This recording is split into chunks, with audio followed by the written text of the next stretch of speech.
अस्सलामुअलैकुम, मैं हूं माहिर फयाज और आप देख रहे हैं मेरा यूट्यूब चैनल माहिर व्लॉग। जैसा कि आपको पता है, पिछले 2 हफ्तों से मैंने कोई भी वीडियो अपलोड नहीं की।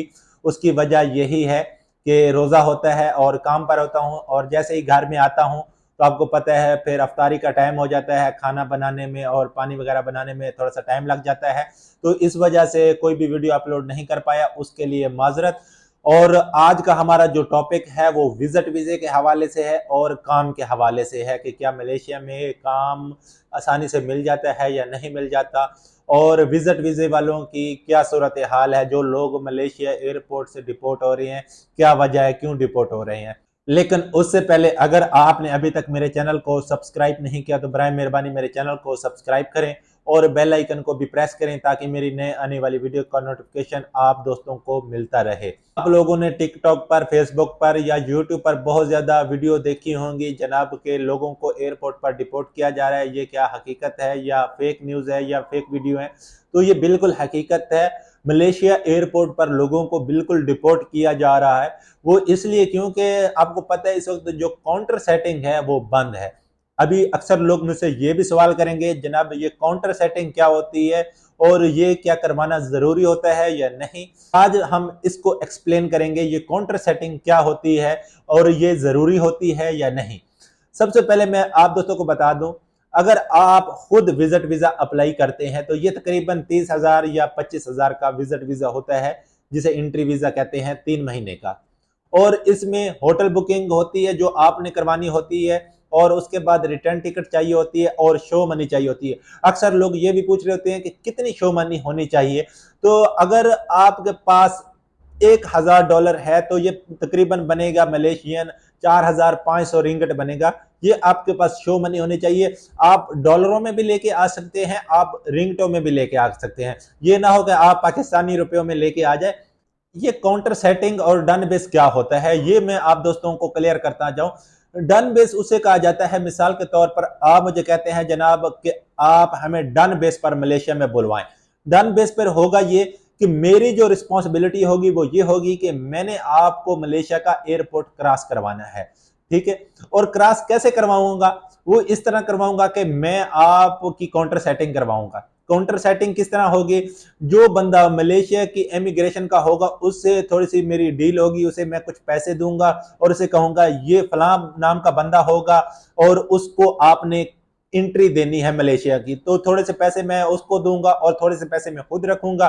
तो वो बंदा कहेगा ठीक है, आप उसका पासपोर्ट जो है ना उसकी कॉपी मुझे सेंड कर दे। जैसे वो बंदा आएगा आप उसे काउंटर नंबर बता देना कि इस काउंटर नंबर पर आ जाना।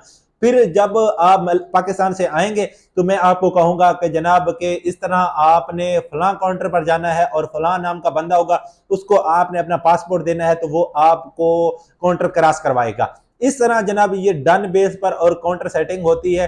तो वो बंदा आप के पासपोर्ट के ऊपर जनाब जो एंट्री की स्टैंप होती है वो लगा देता है और एजेंट आपसे 1 या 2 लाख ले लेता है काउंटर सेटिंग की मद में।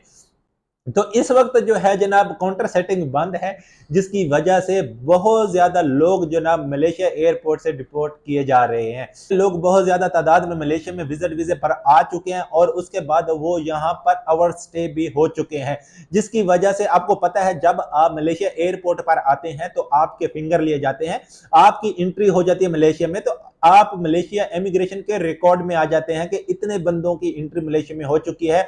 और जब आप वापस जाते हैं तो आपको पता होगा कि वहां तब भी आपकी जनाब एंट्री लग जाती है कि ये बंदा वापस चला गया है।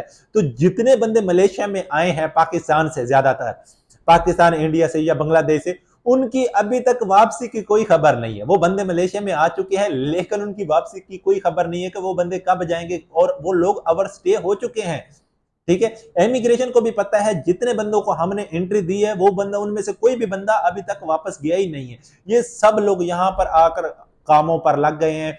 कोई बंदा फैक्ट्रियों में काम कर रहा है, कोई बंदा कंस्ट्रक्शन का काम कर रहा है, कोई बंदा किसी ऑफिस में काम कर रहा है, कोई बंदा किसी की शॉप पर काम कर रहा है, कोई बंदा किसी रेस्टोरेंट पर काम कर रहा है। तो जिसकी वजह से कोई भी बंदा वापस नहीं गया, तो इसलिए मलेशिया इमिग्रेशन ने जनाब लोगों को एंट्री देना बंद कर दिया है।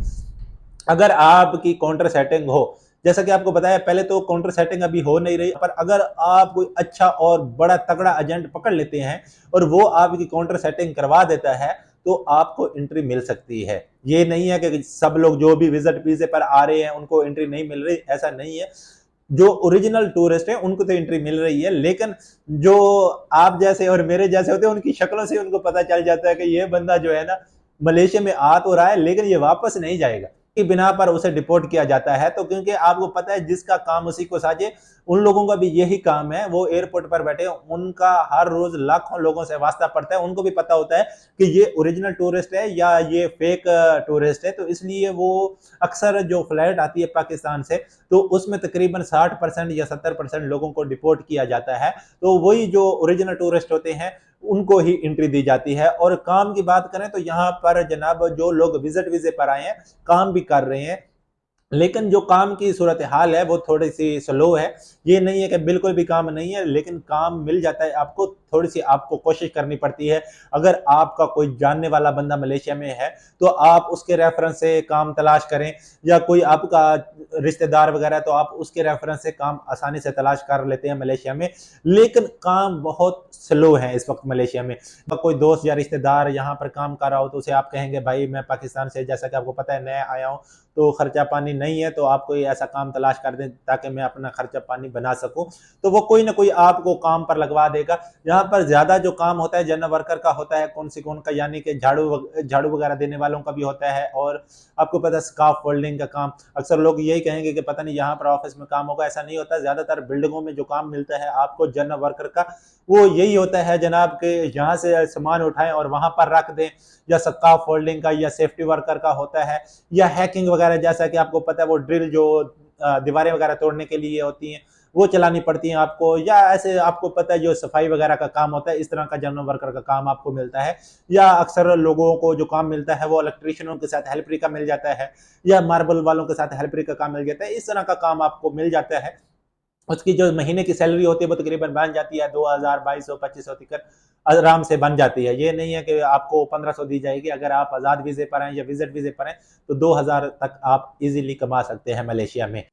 और एंड पर मैं आप दोस्तों से यही गुजारिश करना चाहूंगा, जब आप रोजा अफ्तार करते हैं पाकिस्तान के हालात के लिए, जो लोग प्रदेश में काम कर रहे हैं अपनी बीवी बच्चों के लिए, माँ बाप के लिए, और जो लोग अस्पतालों में घरों में बीमार हैं, अल्लाह पाक उनको शफा दे। और सब मुसलमानों के लिए आप दुआ किया करें, क्योंकि जब आप अफ्तारी करते हैं तो ज़रूर तमाम मुसलमानों को याद रखा करो। जो लोग कर्जेदार हैं अल्लाह पाक उनको कर्जे से निजात अता फरमाए, और अल्लाह पाक सबका हामी नासिर हो। अल्लाह हाफिज़।